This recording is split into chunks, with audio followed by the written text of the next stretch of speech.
ثم إلى روح صدور الولاية الشيخ محمد أرشد الله رحمه الله وجل وشكر مسجد المتولي أن الله يصل نيتنا في نيته وعملنا في عمله وعلى هذه النية وكل نية صالحة من خير الدنيا والآخرة وإلى حضرة النبي محمد صلى الله عليه وآله وصحبه وسلم. الفاتحة.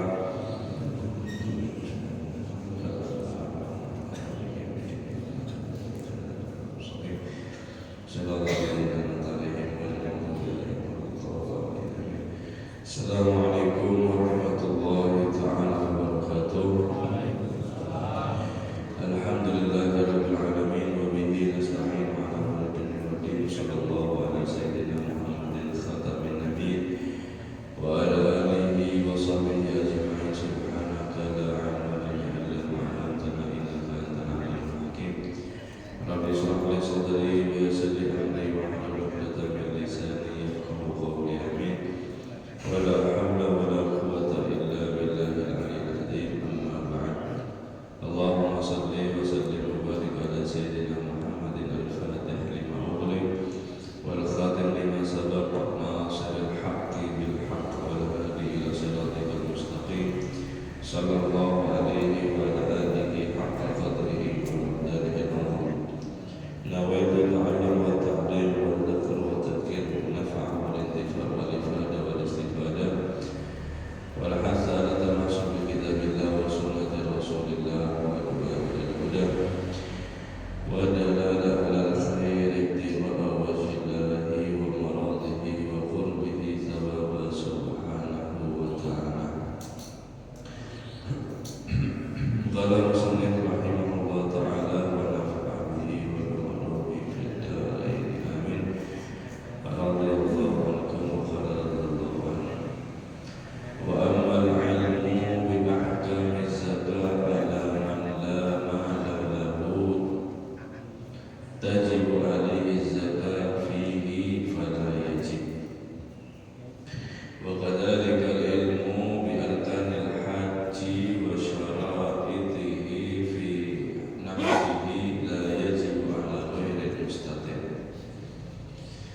Alhamdulillah, hadirin hadirat rahimakumullah, kembali kita diberikan afiat sehat oleh Allah Subhanahu wa taala, umur yang panjang sehingga kita sama-sama diizinkan kembali untuk i'tikaf, berkumpul di masjid yang sangat mulia di waktu yang sangat mulia ini. Mudah-mudahan Allah Subhanahu wa taala muliakan daripada kehidupan kita di dunia juga kelak nanti di akhirat beserta daripada keturunan anak-anak kita. Amin ya rabbal alamin. Fakir minta maaf karena Sabtu kemarin atau bukan kemarin itu mendadak ya, sangat tidak memungkinkan untuk datang dan sangat mendadak jadi tidak sempat berkabar juga. Alhamdulillah, Fakir minta maaf kemarin karena Sabtu dan selalu kita diistiqomahkan Allah dalam kebaikan dan hari dari Allah Subhanahu wa taala sehingga penghalang-penghalang tersebut selalu Allah Subhanahu wa taala jauhkan daripada kita. Amin ya rabbal alamin. Dan adapun ilmu masalah ahkam zakat, ilmu zakat ala man la mala lahu, atas orang yang tidak punya duit, tajibu alaihi zakat, yang sampai mencapai nisab zakat, fihi, di dalam mal harta tersebut, fala yajibu, maka dia tidak wajib belajar masalah zakat. Wa kadzalik, dan begitu juga ilmu bi arkanil hajj, yaitu ilmu dengan memperdalam rukun-rukun syarat-syarat haji, wa syara'itihi fi nafsihi la yajibu ala ghairi mustati', maka itu tidak diwajibkan untuk mempelajari ilmu tersebut, memperdalam ilmu tersebut, itu atas orang yang tidak mampu, baik tidak mampu secara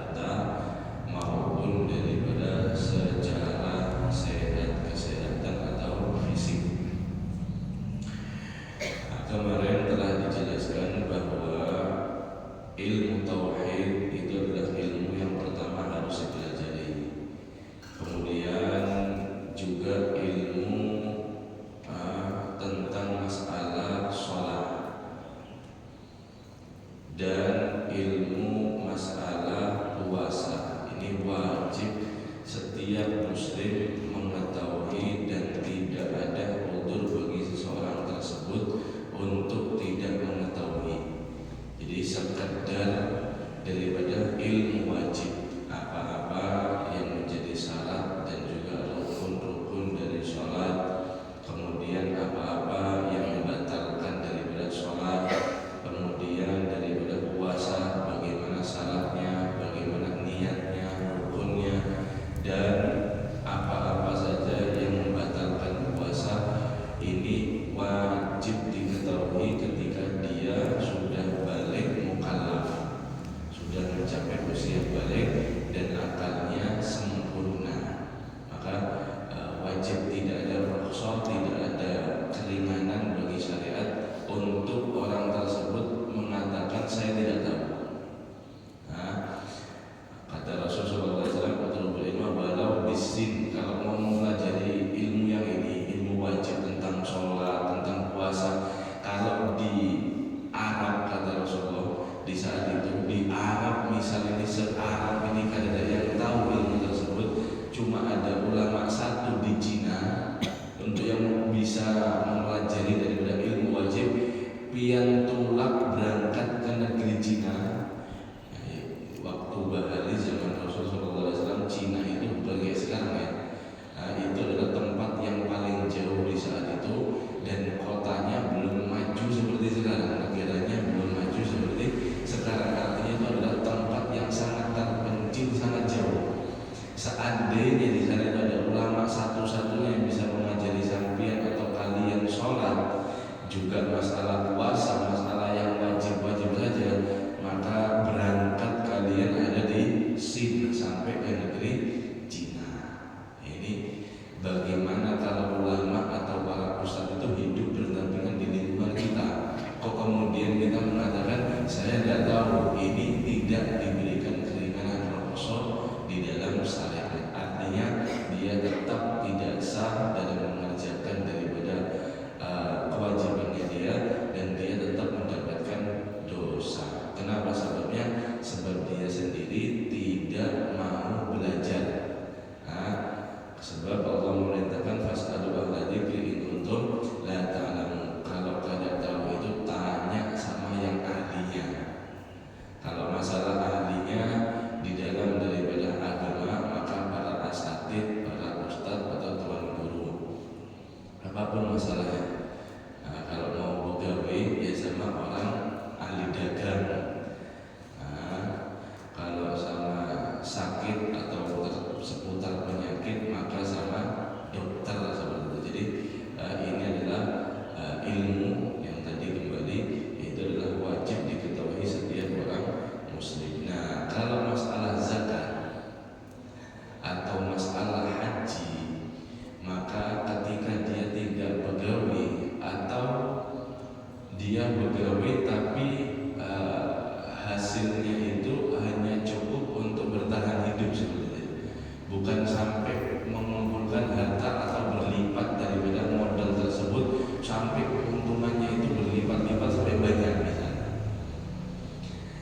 Ketika dia tidak pegawai, maka dia tidak wajib memperdalam daripada ilmu zakat sampai dia daripada mau berniatan untuk pegawai atau daripada berternak atau berkebun atau selainnya yang mencari keuntungan daripada harta atau dunia. Maka di situ baru dia diwajibkan untuk mempelajari daripada ilmu zakat. Itu penting ya hadirin. Kalau kita menyekolahkan anak kita, kita bisa menyekolahkan sampai kuliah, kemudian kalau dia dapat pekerjaan, kewajiban kita juga untuk kita ajari mereka, yaitu bagaimana cara berzakat sesuai dengan apa yang mereka mau kerjakan. Entah itu nanti dia berdagang, entah itu nanti dia ditambang, entah itu dia berkebun atau ternak, macam-macam. Maka kita wajib mempelajari daripada ilmu zakat tersebut. Begitu juga ilmu haji. haji tidak wajib untuk bagi orang yang tidak mampu, baik tidak mampu masalah duit, materi atau masalah fisik. Sampai kapan? Sampai dia mampu. Sampai dia mampu, maka di saat itu wajib dia belajar. Apa-apa menjadi rukun syaratnya, juga apa-apa yang menjadi daripada hal-hal yang membatalkan di dalam haji tersebut, dan juga apa-apa wajib dan seterusnya dan seterusnya. Saya antri masih 2030 misal mau berangkat. Nah saya sekarang tidak tahu apa-apa masalah Arafah, masalah ya tidak wajib sekarang. Nanti kalau mau berangkat baru wajib. Nanti kalau mau berangkat baru wajib. Itu biasanya itu ada pelajarannya di Islam haji seperti itu ya. Nanti sampai calon-calon haji itu udah kasih lembaran seperti itu. Sebentar aja. Ilmu masalah cuma wajib kadarnya, hal yang membatalkan kadarnya itu kalau benar-benar dipelajari semuanya, masalah sholat, puasa, zakat, haji, kalau benar-benar mau dipelajari 1-2 jam selesai. Tidak ada yang ribet, tidak ada yang macam-macam. Yang panjang itu biasanya nanti masalah perdebatan, yaitu khilaf ulama, masalah sunnah, makruh, ini itu yang panjang. Tapi kalau sekedar wajib itu ijma sudah sepakat. Kalau sholat, makan itu batal, itu sepakat sudah ulama itu. Kalau sholat dia kada wudhu itu sudah sepakat ulama itu batal. Jadi sebenarnya sedikit saja, sedikit saja yang perlu daripada diketahui. Wala ala mustati hatta ya'zima ala safar. Dia tidak wajib mempelajari ilmu tersebut sampai dia berazam untuk daripada berangkat, atau ala syuru'i fil hajj, atau atas dia kepengen untuk berjalan atau menunaikan daripada ibadah haji. Wa amma ilmu wujud zakat wal haji ala kulli muslim fa yajibu ilmu dzalik ala jumlah. Adapun ilmu masalah zakat dan ilmu haji atas orang muslim itu wajibnya atas daripada masalah global secara umum, bahwa orang yang bergawe itu ketika mencapai nisab wajib berzakat, sudah itu aja. Sudah seperti itu saja. Ketika mampu rukun Islam yang kelima itu berangkat haji, bagi yang mampu dia tahu seperti itu saja sudah cukup. Itu kalau masalah zakat dan haji. Wa amma al-ilmu bi syurutil bai'i wasyira' wal muamalah wan nikah fa yajibu ala man arada dukhula fi syai'in minha ayya'lama hukmullah ta'ala fiha wa ma tasihu bihi wa ma tafsudu bihi fi ibtidaiha wa fi dawami 'alaiha. Dan adapun ilmu syarat-syaratnya baik jual beli, wasyirah, dan juga kerjasama, syirkah ya, wa muamalah, dan bermuamalah, wa nikah, dan mau nikah, maka wajib atas siapapun orang yang ingin dakhala fi syai'in minha, yaitu masuk terhadap perkara tersebut. Apa yang wajib dia ketahui? An ya'lama hukmullah ta'ala fi, hendaknya dia tahu hukum-hukumnya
simbol-simbol ucapan-ucapan yang bisa itu ketika jatuh talak dan semacamnya yang bisa merusak pernikahan itu sangat bahaya hadirin. Nah, itu sangat berbahaya. Sebab banyak ya masalah-masalah itu yang ketika ya berapa tahun menjalani nikah baru tanya. Ini sebenarnya seperti ini, masalah ini tidak boleh. Mau nikah itu harus paham dulu bagaimana cara sah. Kalau saya insya Allah berataan ada banyak saksi yang hadir di situ. Qabil itu nikah atas wijal bil mahri madkur sah. Kalau masalah sahnya itu semua dengar, semua tahu, bahkan direkam ada buktinya. Tapi yang merusak itu yang tidak tahu. Yang merusak daripada nikah itu tadi kadang itu kada ada yang tahu. Yang tahu dirinya sama ya bininya tadi. Ya kalau ada anaknya, apalagi yang masih kecil, tidak tahu apa-apa katanya. Nah kemudian kalau dia tidak tahu bahwa itu jatuh talak secara hukum syariat, hukumnya Allah, si bininya tidak tahu itu jatuh talak, kemudian setelah mentalak tadi itu masih guring sama, masih kumpul sama, tanpa ada rujuk, tanpa ada ingin balik, alhamdulillah bin halik, itu bisa sampai hukumnya kalau berhubungan, alhamdulillah bin halik, sampai bisa zina. Kenapa? Ya sudah rusak nikahnya, sudah rusak daripada nikahnya. Makanya sangat penting sekali belajar, bukan masalah remeh ini, dan itu sampai keturunan menurun itu kalau masalah itu terjadi. Jadi harus paham, sederhana saja sebenarnya. Nah misalnya kalau kita sendiri mengerti itu bahwasanya jangan masalah ini yang latihan ya, yang latihan terutama ditekankan, jangan gampang-gampang untuk mengucapkan talak. Ketika kamu mengucapkan talak, ketika seseorang mengucapkan talak dengan sholeh, dengan jelas, aku talak sampean, aku talak satu sampean, meskipun dalam keadaan emosi jatuh hati, meskipun dalam saya waktu itu emosi tidak sadar, ada ceritanya jatuh. Kalau simbolnya itu jelas, saya cerai kamu, ya jatuh sudah, jatuh. Kalau misal kinayah tidak jelas, boleh aja sampean ke rumah orang tua misal, boleh aja sampean. Ini ditafsir. Waktu sampean ngomong bulik itu niatnya itu cerai atau kada. Kalau niatnya cerai jatuh talak satu. Tapi kalau niatnya itu cuma emosi, cuma kelepasan saja tanpa ada niat untuk mentalak, mencerai istri, maka tidak jatuh daripada talak. Kemudian kalau dia mensoleh, menjelaskan atau secara mutlak saya talak 3 sampean, langsung jatuhnya 3 hadir, bukan jatuhnya 1. Saya kada sengaja waktu itu, saya kada sadar emosi, jatuh talak. Jatuh talak. Makanya itu pentingnya daripada ilmu tersebut supaya daripada menjadi sebab sekali lagi itu bukan main-main. Ini hukumnya ini langsung sama Allah dan manusia. Hukumnya langsung sama Allah Subhanahu wa Ta'ala. Sebelum itu terjadi semuanya, maka daripada alangkah baiknya wajib atas diri kita untuk mempelajari daripada hal-hal tersebut. Seperti baik sirah, muamalah ini sampai masalah begawi, apalagi yang ke online ya. Sekarang yang agak ke online seperti itu begawinya, itu benarnya lebih sering-sering tanya sama orang daripada asatidz, sama ustadz, sama seorang punya ilmu. Kenapa? Sebab itu rawan sekali, rawan sekali terkena daripada yaitu pinjaman riba atau macam-macam, konversian dan seterusnya, banyak itu. Jadi tidak cukup ya kalau sampai hanya melihat daripada di HP seperti itu, apalagi di ChatGPT. Kita sekarang musim ChatGPT, hukumnya ini seperti itu. Itu kalau sampai tidak tahu referensinya, kalau sampai tidak tahu redaksi daripada imam siapa, kitab siapa, perbandingannya apa, itu bisa bisa tambah kacau, itu bisa tambah apa namanya bulat ya, tambah ribet di sana ya. Nah, maka tanya, jangan takut ada rezeki itu, insya Allah bagus saja. Jangan takut tanya ini bagaimana hukumnya. Oh ini ada riba tapi ada kaul, misal ada kaul atau daripada perkataan ulama yang membolehkan seperti itu. Nah, seperti kaul nanti pinjam duit, bayar duit itu ya apa. Kemudian daripada kalau sekarang yang ramai itu SPLetter ya. Jadi nukar barang sekarang, kemudian bulan depan bayarnya itu bagaimana. Nah, kalau ulama mazhab Imam Syafi'i itu kena riba. Kenapa? Meskipun cicilannya 0%, ini satu contoh saja, bukan spesifik itu aja. Misal 0% cicilannya akan ada duit tambahan, tapi di dalam perjanjian jual beli di sana itu ada telat denda telat bayar seperti itu. Berapa persen, 5% sampai berapa? Dan juga daripada setelah denda kemudian ada tambahan daripada administrasi bisa berapa persen seperti itu. Nah itu kalau misal itu tidak termasuk di dalam akad itu sah. Seperti sampean misal kedeler ya, atau soal macam-macam itu, kedeler nukar sepeda motor tapi kredit. Nah itu bisa sah. Kenapa sebabnya? Sebab sampai di sana kasih dua pilihan. Kalau nukar cash kontak itu 20 juta. Tapi kalau sampean mau menyicil tenor atau sampai waktunya itu 2 tahun, maka sampean kenanya 30 juta. Dalam sebulan sekian kan jelas. Dan itu kadang akadnya di sana itu kadang nanti kalau denda, kalau telat bayar dendanya sekian, tambahannya sekian kan disebutkan. Maka ketika jual pilihan saja 20 juta sama 30 juta, pilihan mana? Saya pilih 30 juta, saya kasih 2 juta dulu di depan. Nanti setiap bulan saya bayar. Itu sah. Kenapa? Ya karena itu ada jelas, sudah di awal jelas dan tidak ada tambahan sama sekali dalam utang tadi itu. Nah, tapi kalau yang tadi yang seperti contoh SPLetter itu kan di sini hadir di HP sudah sistem. Jadi mau kada mau ya kada bisa. Kalau tetap sampean pakai maksa Imam Syafi'i tidak bisa. Ya harus nyari kaul yang lemah itu supaya menguatkan, dan itu tidak warak, itu tidak hati-hati. Nah, tapi sekali lagi ala kulli hal itu nanti ada kalau darurat bagaimana, kalau ini bagaimana, kalau banyak lah sebenarnya.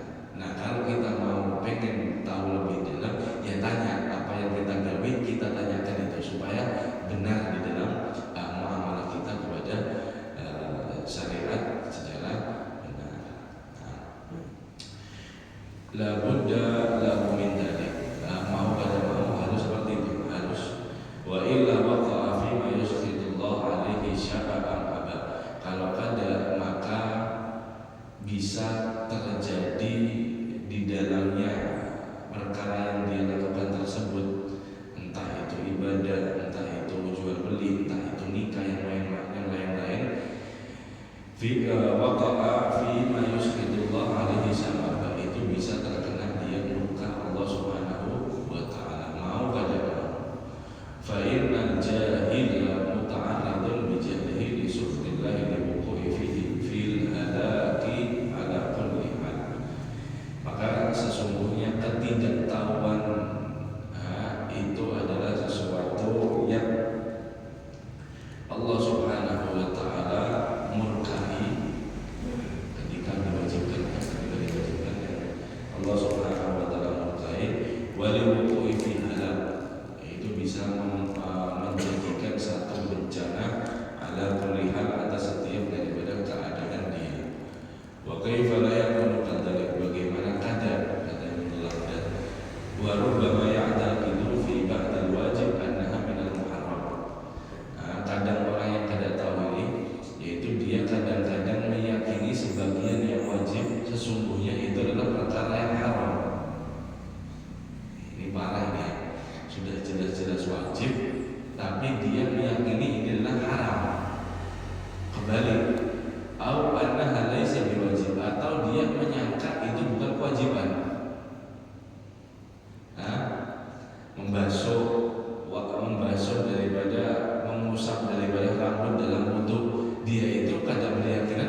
saya wudhu kemudian makan itu ya apa?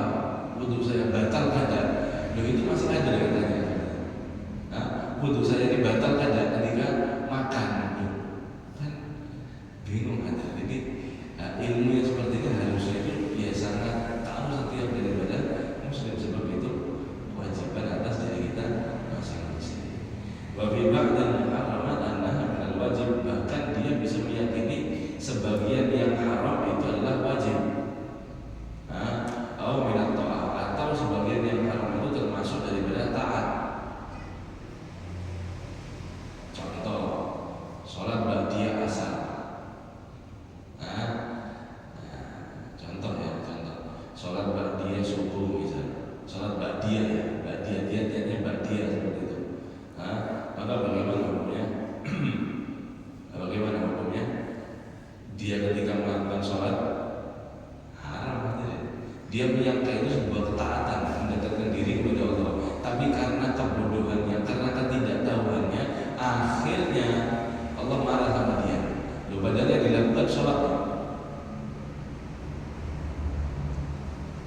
Bidian misalnya, dia data haid misalnya, kemudian dia pengen baca Quran, maksa daripada saya nganggur, mending saya baca Quran. Dia menyangka itu sebuah ketaatan, mendekatkan diri kepada Allah sampai 5 juz. 5 juz itu dapat pahala, kan dapat dosa kan? Dapat dosa. Kenapa? Haram membaca atau daripada memegang mushaf ketika haid atau lakian yang punya junub atau yang seterusnya. Nah, masalah-masalah kembali itu adalah daripada sesuatu yang sangat rentan Allah Subhanahu wa taala marah kepada dirinya. Jadi kadang-kadang dia subuh, dia asar, kemudian waktu istiwa, ketika zawal syafaq, ketika bukan zawal ya, mustaqil ya, waktu matahari di tengah-tengah sawah, waktu istiwa itu haram. Sholat sunnah hadirin, cuma tidak semua ya. Sholat sunnah yang dia itu tidak memiliki sebab atau memiliki sebab, tapi sebabnya itu terdahulu nanti. Tapi kalau sebabnya mutaqaddim, sebabnya sudah berlalu, tidak masalah. Misal waktu subuh seperti ini belum isyraq ya. Kemudian ada orang datang ke masjid seperti ini. Nah, kalau kita kan dia sudah sholat juga, mungkin sudah sholat subuh. Dia dari keluar mau sholat tahiyatul masjid, bagaimana hukumnya? Ya boleh, tidak haram. Kenapa? Sebab-sebabnya itu sudah datang duluan. Ketika dia masuk masjid, kan sebabnya berdahulu, sholatnya nanti. Setelah dia cari tempat, baru sholat. Sholat sunnah wudhu sama. Sholat sunnah wudhu sama. Atau dia mau mengqadhi qobliyah subuh. Dia tidak sempat, misalnya telat tadi subuhnya itu dia telat dalam sholat subuh, langsung sholat subuh seperti itu. Kemudian dia belum qobliyah, kemudian dia sholat di qadhi, boleh hadirin, sebabnya sudah berdahuluan. Nah, yang haram itu adalah sebabnya nanti. Seperti apa? Sholat hajat. Sampai sholat hajat ingin apa?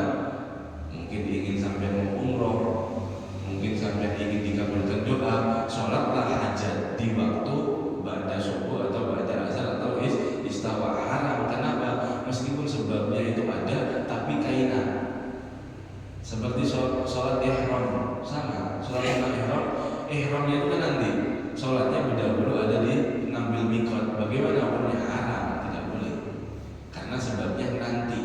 Tapi kalau sebabnya terdahulu tidak masalah. Itu harus dipahami supaya tadi itu tidak menyangka-nyangka bahwa ini yang wajib, ini yang haram, akhirnya ketukar-tukar semuanya. Jadinya ketukar. Awannaha laysat bil muharram wa bidzalika ghayatul khatar wa nihayatul dharar ala ahli al-jahli. Inilah daripada yang sangat berbahaya, puncak daripada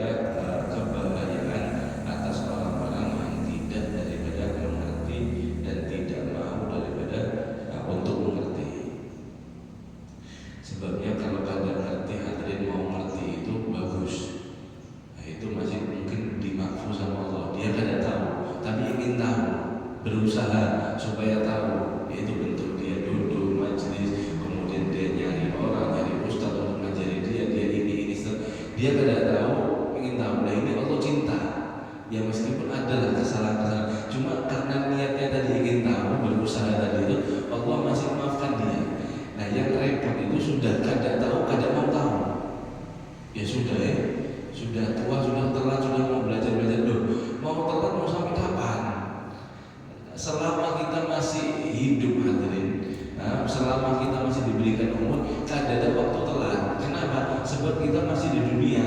Dunia ini tempatnya daripada orang beramal. Dunia itu air matanya nilainya adalah taubat. Tapi kalau sudah masuk di dalam kubur, itu adalah darul jaza, tempat pembalasan. Kan ada amal lagi. Dan air mata penyesalan di sana itu bukan taubat, tapi adalah siksaan, adab dari Allah Subhanahu wa Ta'ala. Jadi kada ada telat, kada ada. Jadi selama kita diberikan umur, tetap semangat untuk memperbaiki daripada akhirat atau daripada diri kita kelak ada di sana. Banyak di kitab Ramadan Mukhtar itu ada terjadi kisah nyata.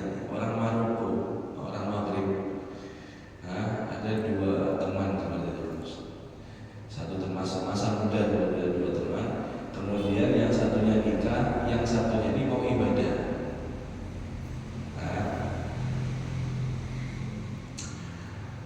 Kemudian setelah itu terjadilah pernikahan si teman tadi satunya itu beribadah khulwat sampai hadirin istri nasana mungkin 10 tahun atau istri 10 atau 20 tahun. Dia ini ingat sama kawannya, oh bahari itu ada kawan ulun lah di rumah ini. Dia katanya ibadah, saya mau silaturahmi ke sana.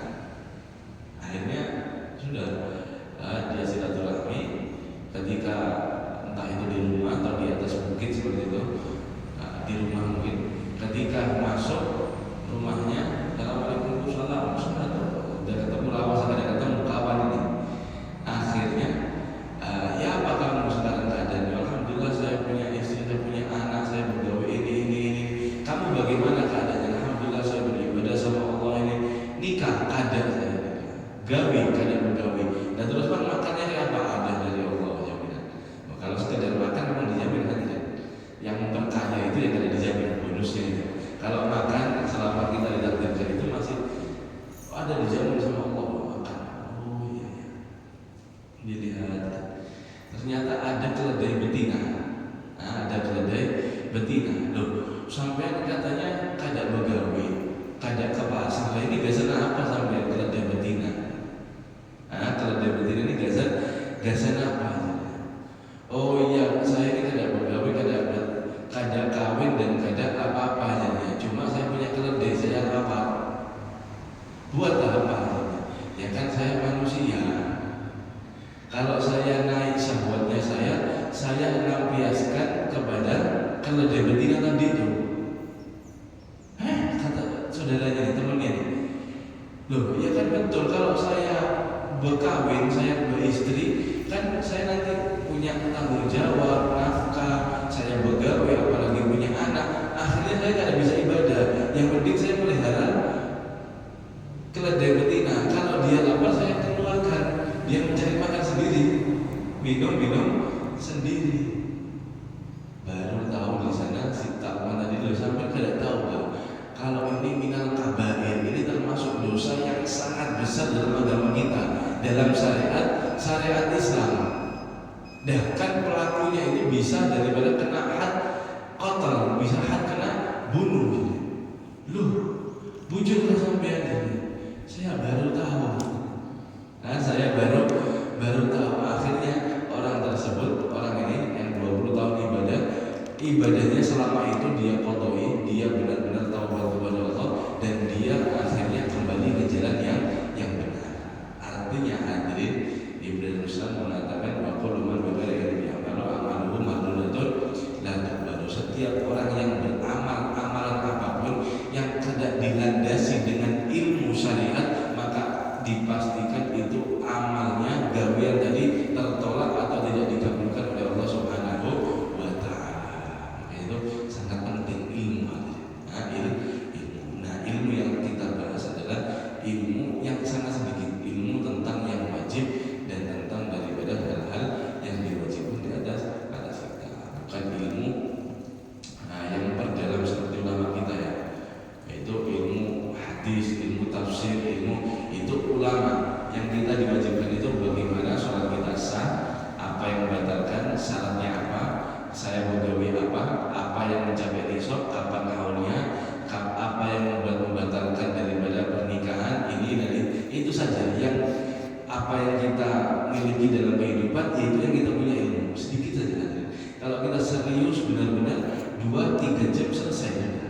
kita belajar daripada yang wajib-wajib. Wallahu a'lam bishawab. Mudah-mudahan kita diberikan manfaat, diberikan amal saleh sehingga benar menjalankan daripada syariat yang dibawa oleh Nabi Muhammad SAW, sehingga kelak kita mendapatkan cinta Nabi SAW, mendapatkan syafaat pada hari kiamat bersama anak-anak keturunan kita.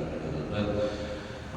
La ilaha illallah mawjud fi kulli zaman, la ilaha illallah ma'ruf fi kulli makan, la ilaha illallah madhkur fi kulli lisan, la ilaha illallah ma'ruf fil ihsan, la ilaha illallah kulla yawmin huwa fi shan, la ilaha illallah laman min zawalil iman wa min fitnati syaitani qadiman ihsan, kam lak alayna min ihsan ihsanul qadim ya hanan ya manan ya rahim ya rahman ya ghafur ya ghafar ya lana warhamna wa anta khairur rahimin wa zidna ilman sallallahu alaihi wasallam alhamdulillah rabbil alamin Fatiha.